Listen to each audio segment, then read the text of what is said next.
Pivots like this one in rural Lincoln County are proving to be too good to pass up for thieves. Theft of copper wire is at the highest level Lincoln County Sheriff Jerome Kramer has witnessed in his over 30 years of employment with the Sheriff's Office. The high price of copper and scrap metal is now making it worthwhile for thieves to strip the material from the pivot systems. Copper, that's one of your higher priced metals, and of course all scrap irons is high right now, and it's kind of an easy catch. A lot of this scrap iron is on abandoned farms, and the pivots are an easy target too, because a lot of times there aren't houses around and these guys can spend a little time out there doing what they need to do. In just over a month, the Sheriff's Office reported thefts from 4 different pivots. Kramer says in some cases, thieves are stealing as much as 1,600 feet of wire from one pivot system, but he says Lincoln County is not the only area experiencing these types of thefts.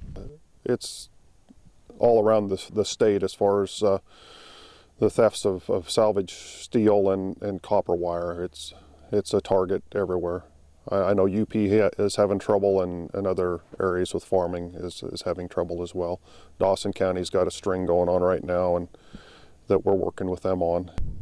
Kramer says there are steps farmers and ranchers can take to protect their pivots. It'd be best to try to park your pivot to where the end of your pivot is not near the county road, so people have to travel out into your field a little further and take a little more time and effort to steal your stuff.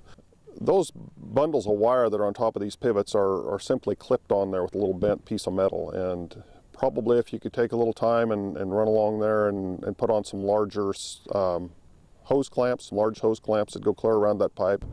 When people steal copper wiring from a pivot system, it can cost a farmer as much as $10,000 to fix.